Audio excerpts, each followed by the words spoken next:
Philippines President Rodrigo Duterte. Ikaw ang mag-aahon.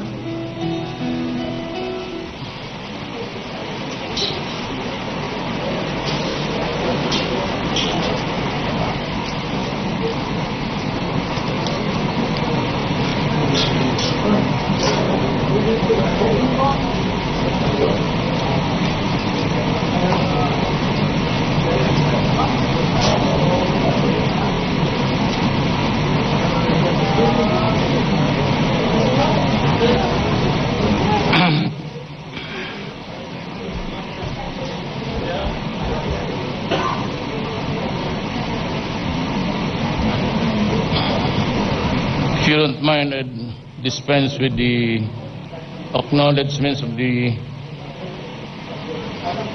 personas who are here because kilala naman tayong lahat.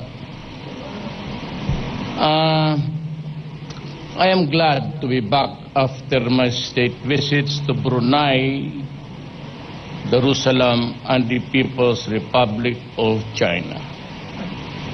In both my visits, we reviewed the sum total of our relations and explored other areas of undertakings that open doors for more meaningful engagements. A clear focus was directed more on economic cooperation and partnership to benefit our people. In Brunei, I met His Majesty Sultan Hassan al-Bolkiah, with whom I discussed ways of furthering deepening bilateral relations, particularly through economic cooperation. We secured Brunei's commitment to help develop Mindanao halal industry, especially in certification and in capacity building. Brunei and Mindanao can be twin hubs for the production and export of halal certified products. We agreed to intensify trade and investments and to work closely to further bolster the role of BIMP-IAGA in growing our economies. We also agreed to address connectivity issues to increase air and sea linkages to facilitate trade and commerce. I thank His Majesty's of Brunei's role as a partner for peace and security's continued support for the Philippines' effort to pursue just and lasting peace in Mindanao. We fully cooperate to combat illegal drugs trade and collaborate on maritime and defense issues, particularly in addressing our transnational crimes, piracy, and crimes at sea. To ensure progress in our discussions, we instructed officials of our respective government to immediately work together in transforming this agreed agenda into specific plans and actions. In my state visit to China, I met President Xi Jinping and 3 other members of the Standing Committee of the Political Bureau of the Chinese Communist Party. I met Premier Qi Chang, Chairman of the National People's Congress, and Xiang Lijiang, and Vice Premier Gaoli. In all meetings, we had productive and extensive discussions of the full range of the Chinese Philippine relations from trade and investments to infrastructures and tourism and to science and technology and health. To realize the vision of a deeper and more meaningful engagement, we have opened formal lines of communications between our government and agreed on the full resumption of the regular bilateral consultations mechanisms which were put on hold for several years. With security and stability recognized as necessary conditions for growth, the Philippines and China affirmed the importance of maintaining and promoting peace, freedom of navigation, and overflight in South China Sea. We acknowledge the need to address disputes through peaceful means in accordance with international law. We also agreed to continue discussions on confidence-building measures, including a bilateral consultation mechanisms to discuss immediate issues of concern in South China Sea. To maintain stability, we also concluded an agreement between our Coast Guards for general cooperation to minimize incidents at sea. To combat the menace of illegal drugs, we will continue across a broad range of areas, including in capacity building, equipment upgrading, and support for rehabilitation purposes. With the shared objective of achieving greater growth and prosperity for our peoples, the Philippines and China jointly work closely on building on a robust economic agenda. Our government signed 13 agreements, mostly economic in nature, and these agreements provide a framework to which to carry out intensified cooperation between the Philippines and China. In my meetings with officials and businesses, there was a renewed and heightened sense of optimism in trade relations. The friendship rekindled opened a deeper commitments to significantly enhance trade and investments. My talks have resulted in public financing agreements and private business deals valued at 24 billion US dollars in soft loans. We have agreed from other amounts. These agreements covering various fields of economic activities are expected to generate 2 million jobs for the Filipinos in the next 5 years. Your government will continue to work very hard to ensure that these agreements bear concrete results that will better the lives of our people. We shall also make sure that the credit facility and the soft loans will be solely utilized in public financing that benefits all Filipinos. In my state visit to China, signaled a turning point in our shared history and show that both countries are fully capable of working together for mutual beneficial cooperation, even as we remain committed to settle disputes peacefully in full adherence of international law. In every step that took the Philippines and China relations further forward, I was guided by the burden duty to protect the sovereignty of our nation and the interest of our people. In all my engagements abroad, rest assured that I will always pursue our nation's best interest, consistent with our independent foreign policy, anchored on the basic tenets of sovereignty, non-interference, and mutual respect.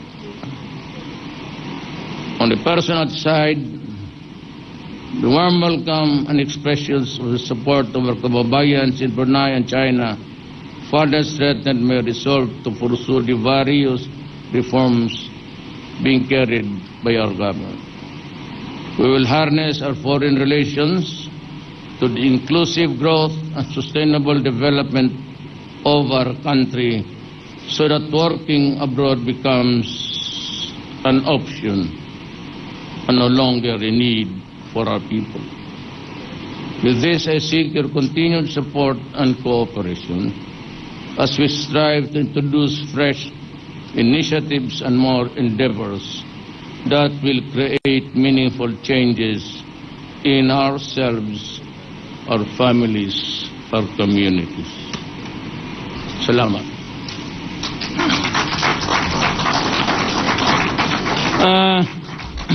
We can maybe accommodate a few questions.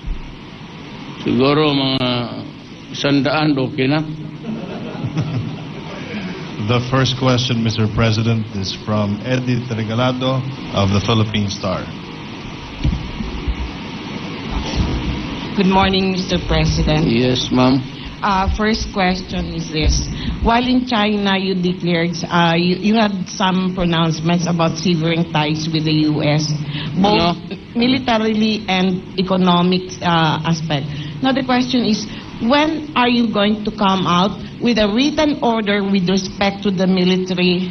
And then for the economic aspect, it would affect private businesses and the BPOs and everything. So, yung side na yun, sir. And then second question, sir. Anahin ko na lang, sir.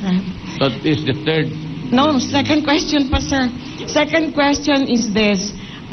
Is your attitude towards the U.S., does it have something to do with the mirroring case? Has the U.S. ever asked or apologized to you through those years? I'll answer you the second question. Sir. It does not really appease me at all. Binastos tayo ng Amerika. Mirroring was carrying out explosives in and out of Davao City for several years. He was hosted sa Evergreen Hotel. Hindi siya pumayag na may pasok tigalinis. And for 5 years, he was in and out of Davao City.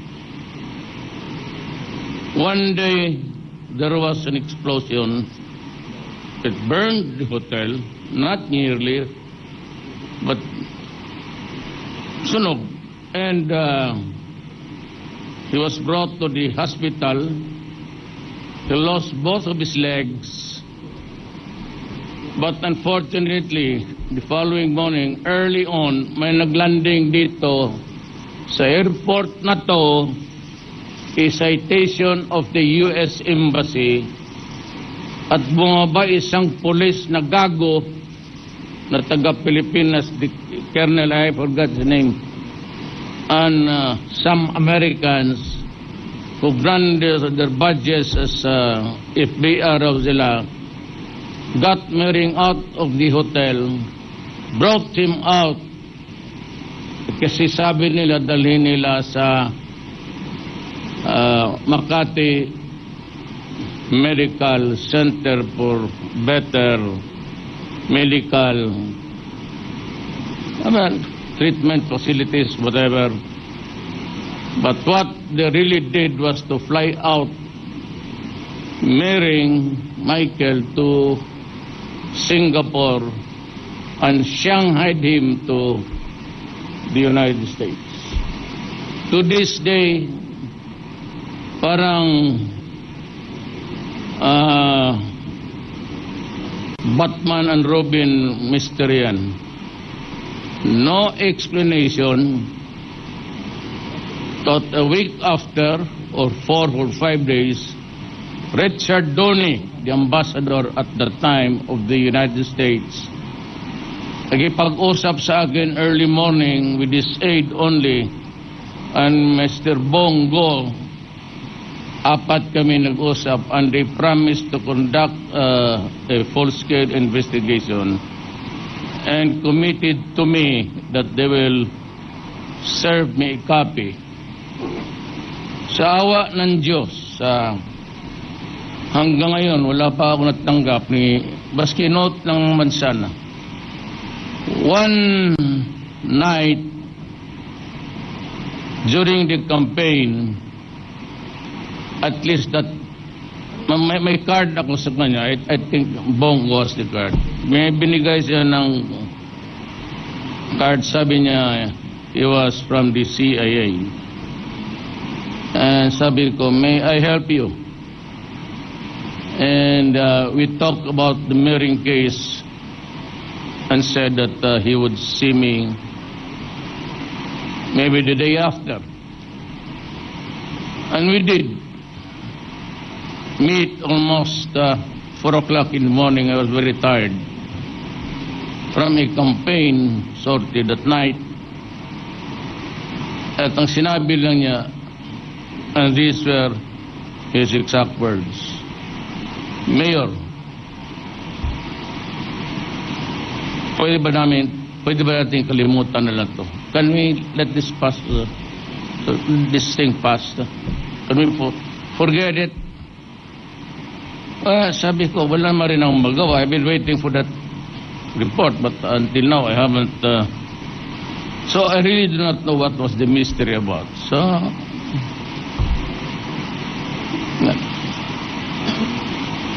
ngayon, itong Amerika, if they violate their sovereignty, they will raise hell. They go to war. Kung tayong ginagawa nila sa atin, there wasn't even an apology or anything. Kinalimutan ko yun. Ngayon, dumating itong naging presidente na ako, and one of the 3 promises made to the people was that I will cut corruption. And I hope it will really. Hindi ako naawa sa akin. Naawa ako sa. We will cut corruption. Period. Second is I will fight drugs. And third, I will cut criminality. Problema ngayon, I am faced with a dilemma. We never knew exactly how many at the time during the campaign, that how many people were infected or gone crazy because of drugs. And they knew it because they were there when it was unfolding. Yung 3 million na yun, figure yun ni General Santiago when he headed the PDEA. Hindi ko binilang yung akin kasi until now, we are receiving surrenderies, and I think by the end of the year, it would have reached the 4 million mark. Alam nila yan. And so I was hard-pressed They operate a government that they knew that I was a mid-term president, that I entered into the picture operating on a budget that was prepared last year by President Aquino for the operation of this year. And I was hard-pressed on everything. And yet they had the goal, these idiots, they would just say, why Duterte? Why is he killing the criminals? Why does he not just build enough rehab centers for 3 million immediately kaagad? It's easy to criticize. They knew that I had no money. I am now operating on a budget. We do not have capital outlay. Ang atin is the maintenance MOOE. MOOE lang tayo. Pang sweldo, pang tawid na lang itong sa... And that's the problem. And so I ordered a full-scale war. I did not order a police action, but because that would not have enough.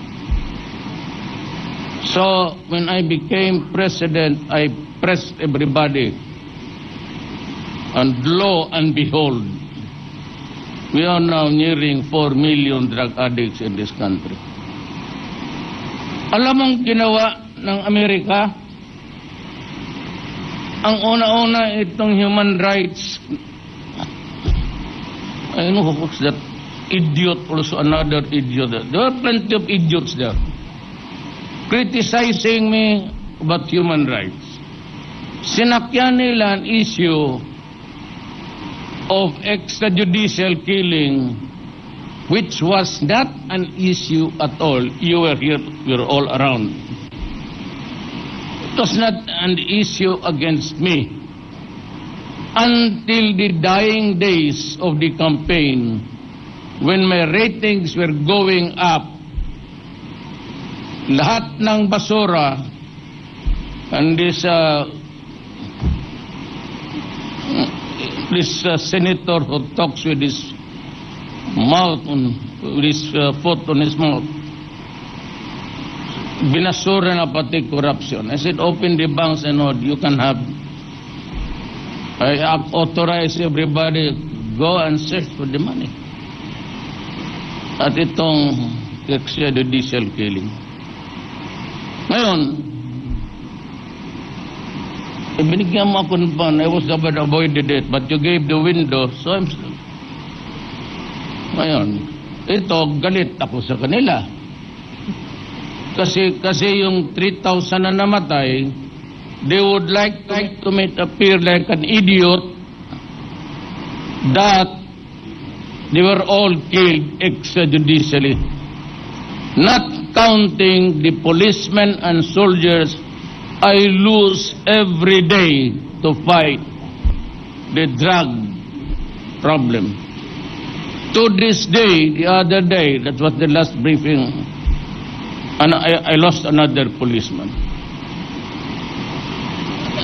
Tapos sumunod na itong State Department, another idiot. Then the office of the president, I don't know whose name was, babae na. Then it was Obama himself. You know, if somebody can give me an answer, I will resign tonight in handwriting.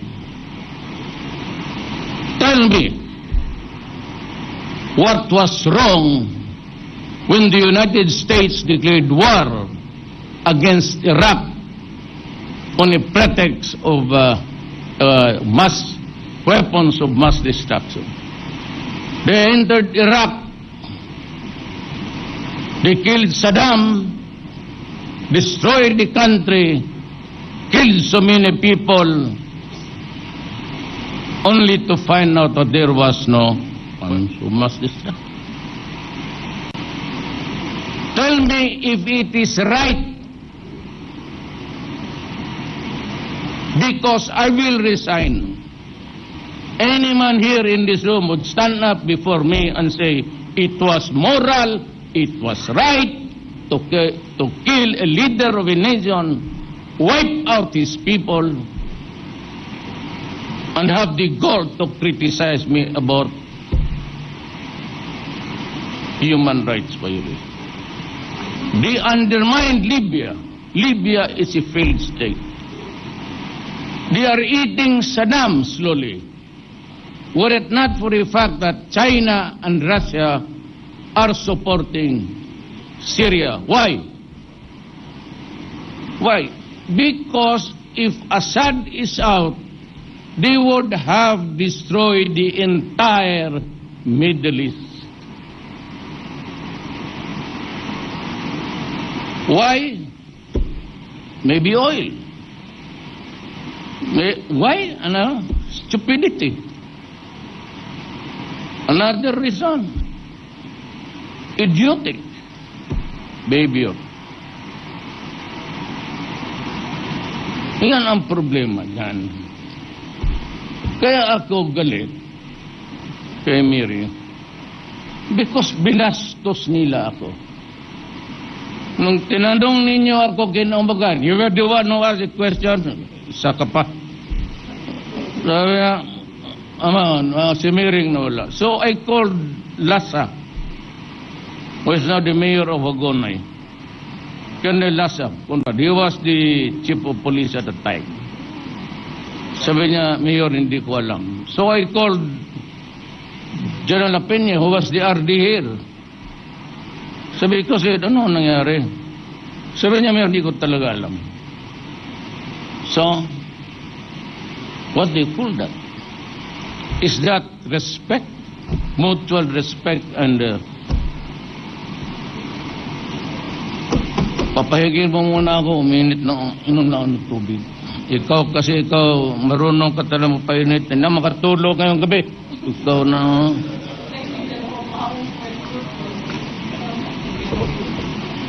Tapos sabihin ninyo ang Amerika lives by the values of what? Whose value is it? Your value? Our values?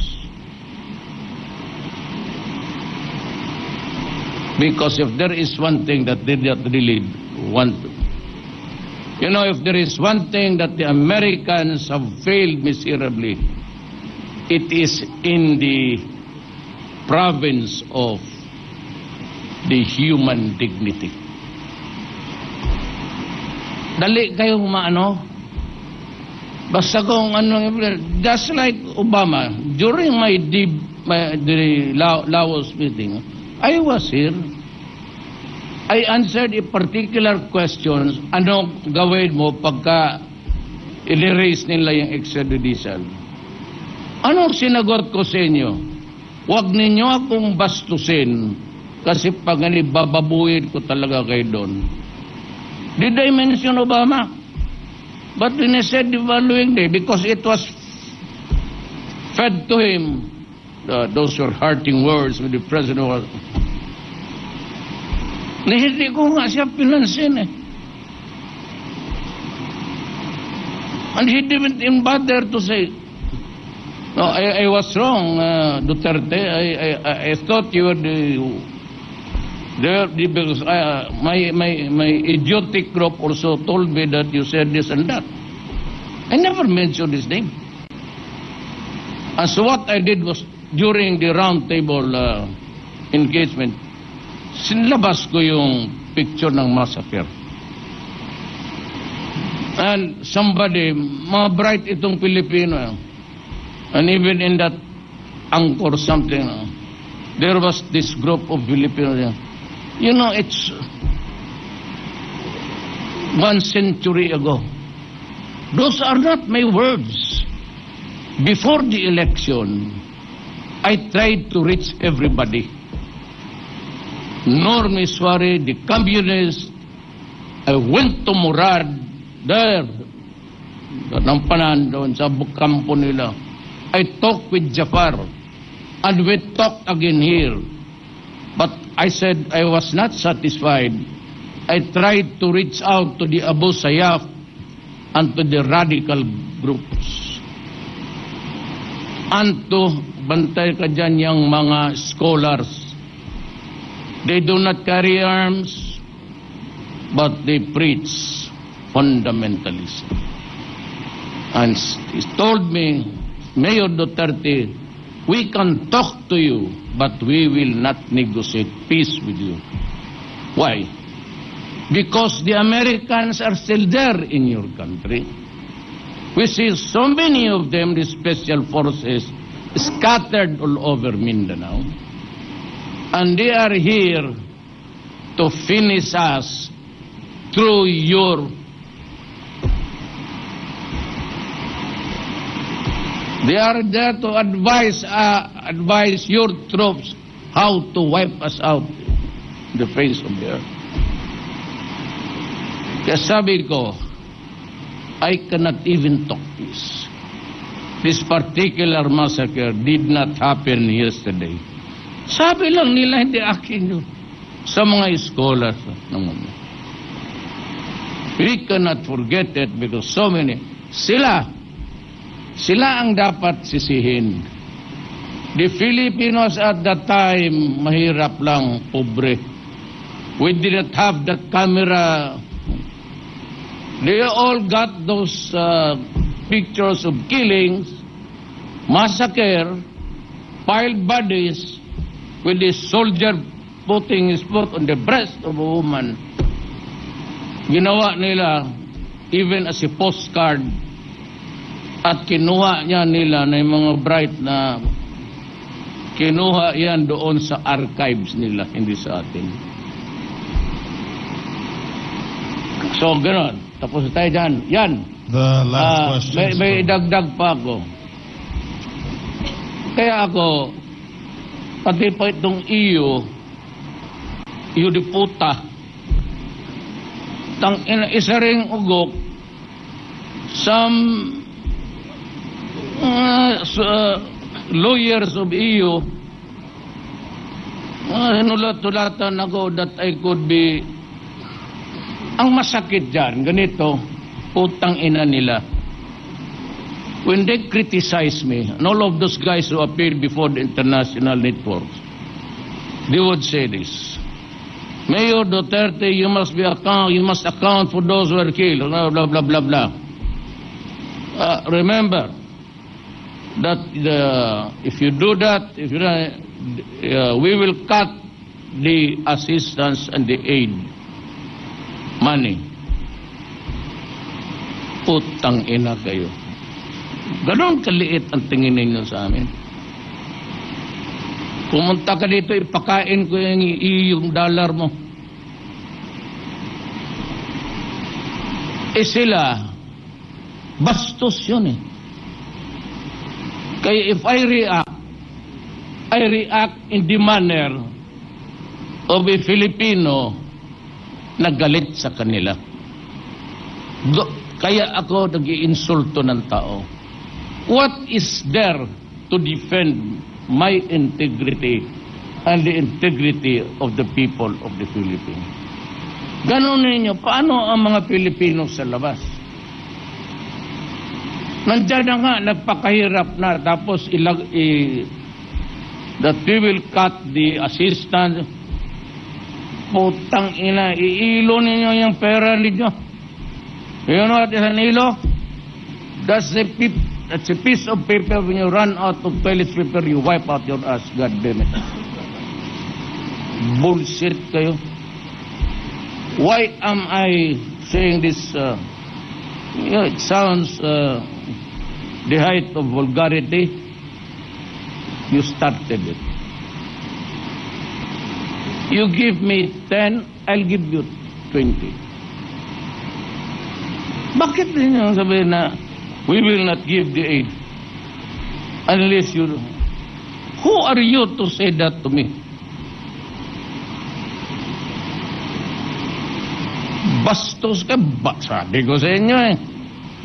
Do not do that kasi bababuin ko kayo. So now, the doors are open again. There's a window open. Talagang bababuin ko kayo. Unstatesmanship. I am not running for any statesman. There's no position in this planet statesmanship. You can eat it all. But I have a country to protect and the dignity of the people.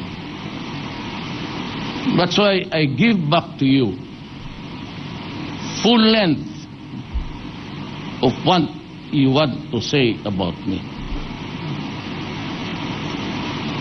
So let us place ourselves in the proper perspective.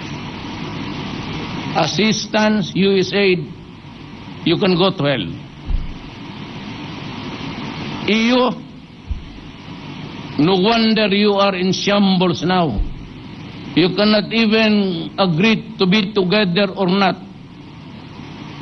Whether to form still a European community or disintegrate. Why? Because your lawyers of planet are all stupid and idiots. I'm ready for the next question. Next question is from Ina Andalong, CNN Philippines. Good evening, sir, and welcome back. In China, you announced a separation with the United States. What exactly, sir, do you mean by separation? And what actions, if any, will you take to formalize this pronouncement? Specifically... You know, you have to take my words in the context of what I've been saying all along. It's not severance of ties. When you say severance of ties, you cut the diplomatic relations. I cannot do that. Why? It's to the best interest of my country that we maintain that relationship. Why? Because there are many Filipinos in the United States. Americans of Filipino ancestry. Why?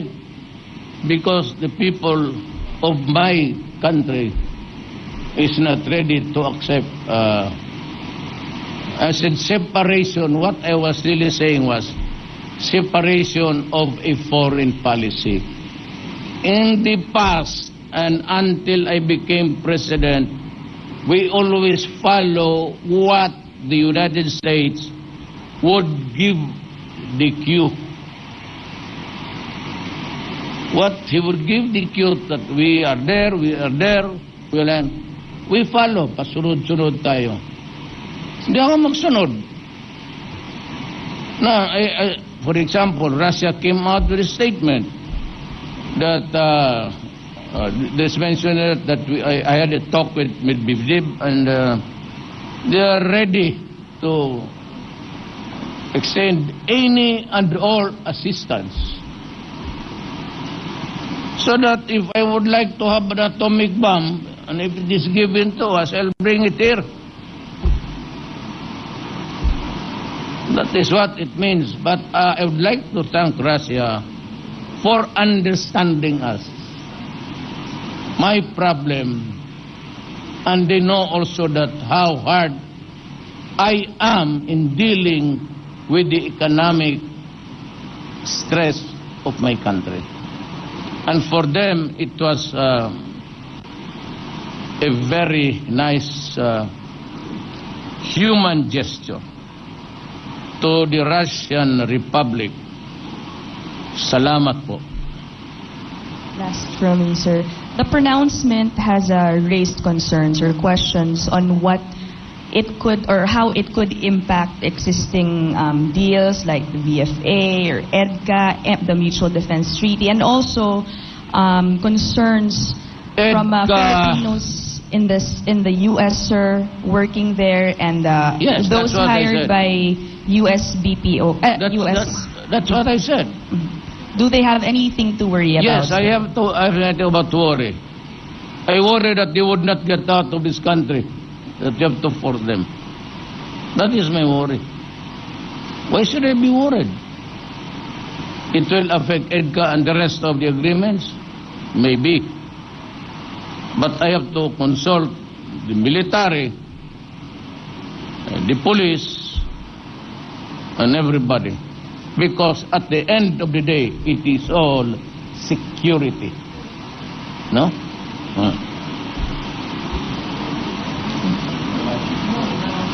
Sir, yung sa Filipino workers hired here, they're here working for American BPOs. Do they have something to worry about? Well, how about the Americans working for here also in the Philippines?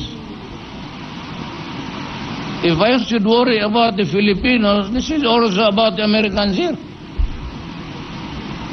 And their investments and all. That's why better be careful with the word. We separate our civil or diplomatic relation. The second one is not feasible. Why? The Filipinos in the United States will kill me.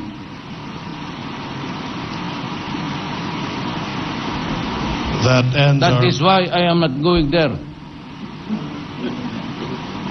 Not in this lifetime. Naabuso kasi tayo ng mga wala. That ends our press conference. Thank you so much, ladies and gentlemen. Lamar, how about the young lady? The blue shirt. You'll have your time. Alam mo, nagpapakpak lang ito kaya inaantok na to. Galing kami Beijing. Hi, sir. Also in Beijing, you announced the alliance. You're eyeing alliance with China and Russia. Apart from these countries, what other countries are you looking for to have alliances with? So many alliances, really, actually. Alliance is a generic term. That there is so many agreements, so many treaties to talk about. What is very important is that we have agreed to help each other economically, but the bulk of that burden would really be coming from China. Look at what happened. They just gave us 13 billion. It's not easy to just give so much money to a debtor na walang siguro, but the fact that they have the trust and confidence for us to pay on a long-term soft loan that would give us the drive, the impetus. Public-private yung mga bangko ng mga laking company naghiram rin. It will be published. I'm sure those are things which are not confidential anyway. And on a personal note, yung among usapan namin, you may ask me some other time because it's late. But I would be able to answer you at least some, but not all. Sir? If security matters, that's not a proper subject matter. Sir, follow up. There are some people na nagsasabi na you are announcing your separation from US, and yet you just announced alliance with China and Russia. Hindi po ba conflicting yun dun sa lagi natin sinasabing independent policy, foreign policy? Your thoughts May I look at you for a moment?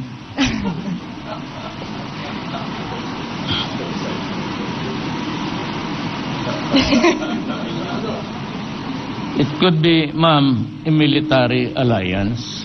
It could be an economic alliance. It could be an economic bloc. Separation of my foreign policy. That it need not dovetail the foreign policy of America.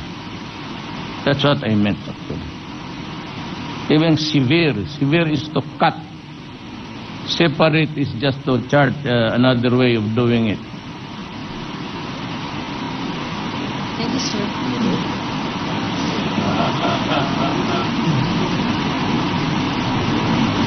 forgot to announce your name. Kasi, yes. Para walang magsama ng loob. Then, Jamie sunod. Siguro, we can maybe last 2 questions or 3. Maybe 3 questions. Mr. Masahi Yamaguchi of NHK Japan. So welcome back. I am a reporter of Japanese Public Broadcasting Corporation, NHK, and next week President will go to Japan and meet Prime Minister Abe. What are you looking forward to meet him, and what are you looking forward to talk about? Well, last week, Japan donate Coast Guard ship. Like this, Japan government has concern about dispute about South China Sea, and next week, do you plan to talk about the dispute about the South China Sea? well, I didn't get your questions in totality, but I'll just answer you. First, yes, I'm going to China to visit Japan. Well, Japan nga pala. Ako yung antok. I'm going to Japan maybe. I don't know, kailan yun?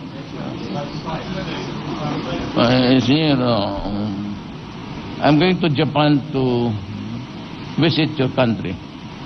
I don't know if it's just an official visit or state visit. To me, it's just the same. And of course, I have to talk to Minister Abe and the rest of the officials of the Japanese government. Maybe go to the diet to just see it for myself. I have looked at the place from the outside that I was not really able to go in.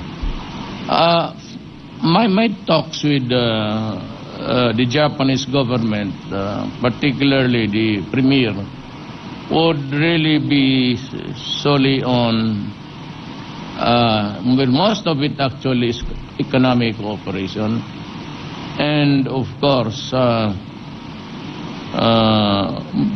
shared interest. Now, the most important thing there is the shared interest is really, if I get what you are driving at, is about the South China Sea. You know, I said I cannot talk for your country. I have to wait until I meet Minister Abe, what would really be talking about. But the South China Sea has been the contention with several other countries vis-a-vis against China. The award to my country was an arbitral decision, and it said that that piece of property there, if at all, is really part of our exclusive economic zone. It has nothing to do with the territorial waters. But if you are entitled to a fish fund, as agreed upon by all, that each country shall own a fish fund of its own for a sustenance, that is what it is being talked about in that judgment. I told everybody, and I told China, I cannot surrender anything there. And in passing, we mentioned, they said that, they answered that at least what was, we do not want trouble there. We can only talk. And we hope that your country will not, do something foolish to start a violent order or incident. And I said no.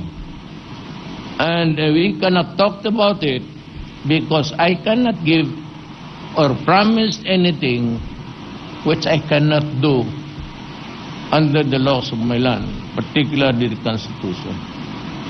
And that would be maybe also the meat of what I would tell your minister, that we can only agree to talk peacefully, resolve the dispute, and maybe come up with something that is good for everybody. Just maybe. In other words, if you're asking me now, since I have to talk to Minister Abe, I cannot make any projections of what will happen. But to the Chinese government, I said, well, if that is the thing, that is what is in your mind, because that is also my stand, we will find a day to talk about it only on the issue of the South China Sea and no topic at all. It could be bilateral, depends on the development. It could be multilateral, and that would include Japan. Those are what I suggested in the future. The last question is from Jem Abansenya of TV5. Sir, maayong gabi. Sir, comment niyo po dun sa nangyaring dispersal sa harap ng US Embassy noong Wednesday po. You know, the police said that natakot kasi na-corner sila. There were just two of them, I think, in the crowd. They were surrounded by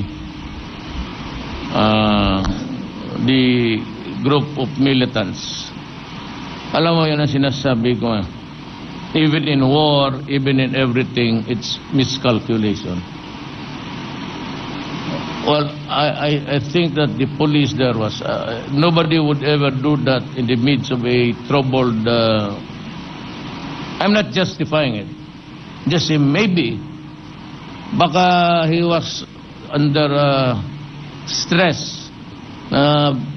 He might be they might gang up on him, hurt him, and so he acted on by instinct, self-preservation. Tsaka yung namang hindi naman talaga yung talagang may gusto siyang patayin, padiretso-diretso lang eh. Hindi naman talaga yung pinipili niya kung saan yung mga tao. But I said, I am not, this is not a brief for the police. I might say that. Pero I intend to look at it. I will try to talk to the police, invite him for coffee, and I will talk to the activists. Para naman hindi sila, I would like to know what really happened. The dimension can only be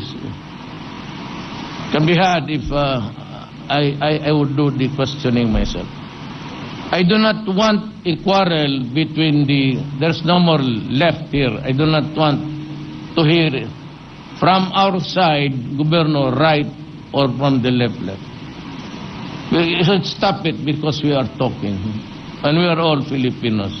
I do not want anybody hurt there.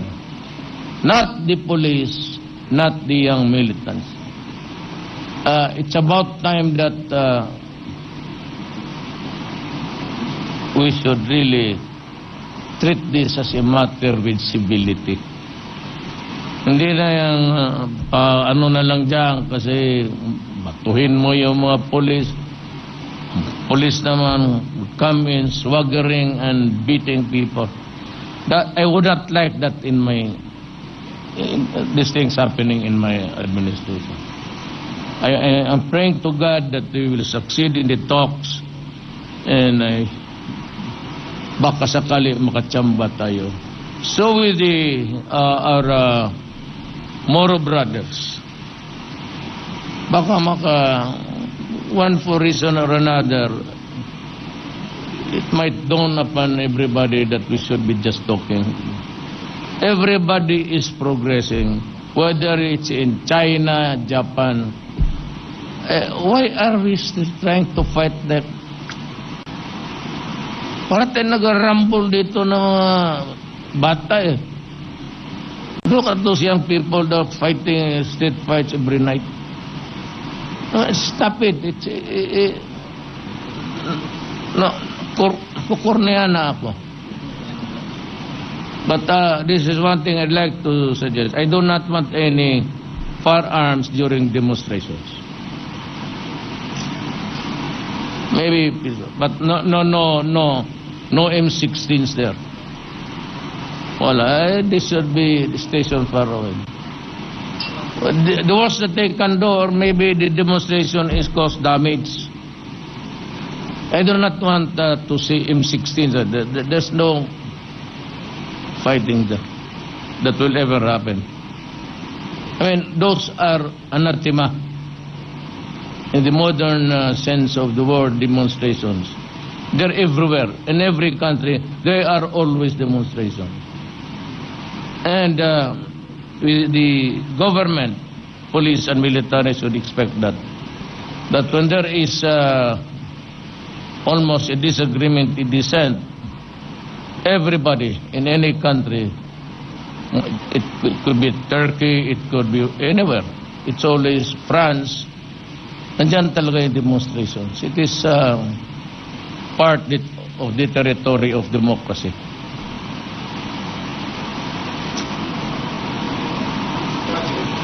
Sana. Okay. I might not be able to hear you. I had this sleeping when I was. You might want to use the. Yes, sir.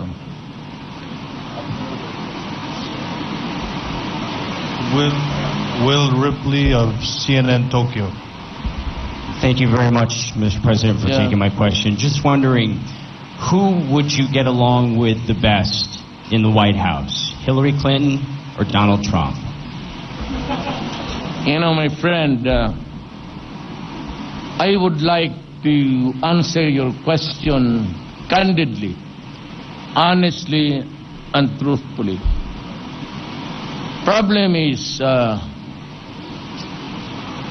of course, personally, it do not really matter much. But I am a president of a country, and we have these splendid relations with America. And the fact that there are already millions of Filipinos, maybe in your country. Are you an American? Okay. I cannot gamble an answer. Because either way it would affect, they might create hostility here, antagonism here. So I'm better off in saying that my favorite hero is Putin.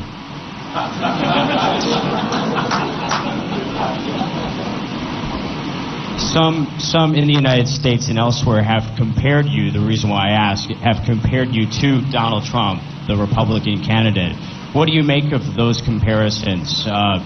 Speaking off the cuff, speaking what's on your mind. Donald Trump has also done the same thing. Valid issues, actually. Valid issues. Trump is airing something which is should also be a concern. One is terrorism. Everybody should be worried about terrorism. And of course, in this modern world, multicultural countries, again, there should be some semblance of, acceptance and maybe, especially in the matter of religion, tolerance. Those are broad words, but they have deeper meanings if you go into it. Tolerance, tolerate your religion and respect it and all the things like that. Terrorism is there. And frankly speaking, I'd like to be honest with you. America somehow not all, somehow provided the reasons for the terrorism there right now. Why? Well, you need not be a terrorist. There has to be an explanation. For an Arab of Syrian descent, of Iraqi or Iranian would be there, migrated to the United States, and was even born there, and yet somehow gets into a radical thing. Maybe not even the history of the Persian Empire and all of these things. What they see are the bombings and the killings of Muslims. And if I were it's not being done on the Philippines, I would really, and even you, if you are from the outside and you see Americans being treated that way, villages bombed, killing soldiers, and even hospitals, and just say, oh, it was the wrong target. You, by those pictures alone, you need not physically bring him inside the United States. With those images on TV and the Facebook, you have created so much terrorism in your country. That is what I can say honestly, my observation about America. You have imported terrorism to your land. Okay? Yes, sir. The last one, the third. Yeah, okay. Ian Cruz of GMA. Welcome back, Mr. President. Ian Cruz of GMA7, sir. Sir, did you bring up the issue of Filipinos' fishing rights in the Scarborough Shoal with President Xi Jinping? And was there any assurance from the Chinese that they will not reclaim any part of the Scarborough Shoal, sir? I leave it to the... Yes, of course, we did. I leave it to the Chinese authorities what they will do in the next few days from now. Napag-usapan namin, pero no. I leave it to them to... So one of the things I said that in the private talks, which I cannot. But tingnan natin. Let us see what develops in the days to come. Last,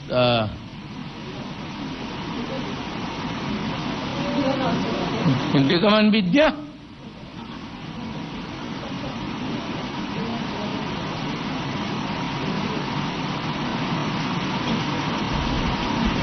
Hello, sir.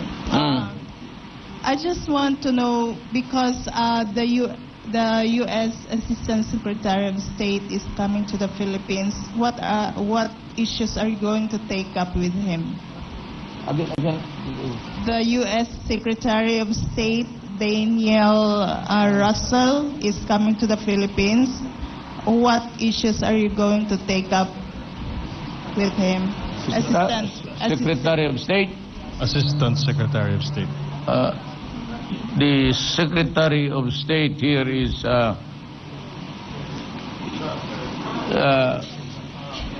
Perfecto Keriasay.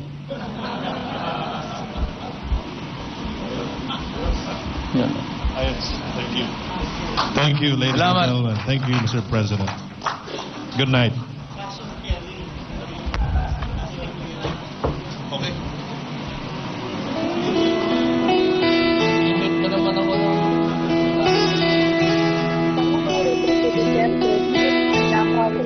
International Airport makarang dumating mula sa kanyang state visit sa China at Brunei.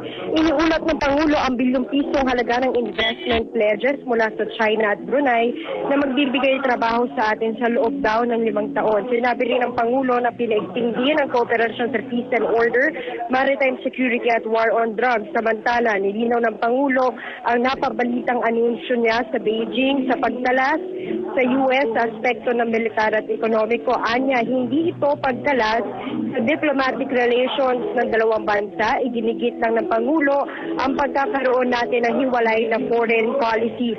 Sa mga nangangamba namang Pinoy na nagtatrabaho sa isang US company, sinabi ng Pangulo na kung mangangamba tayo ay dapat ding mangamba ang Estados Unidos dahil may mga kababayan sila nagtatrabaho rin sa ating bansa. Muli namang kinwestiyon ng Pangulo ang pag-ungkat ng US sa extrajudicial killing at sinabing handa siyang magbitiw sa pwesto kung may magsasabing tama ang ginawang pagpasok sa gera ng US sa Iraq kung saan maraming tao ang namatay.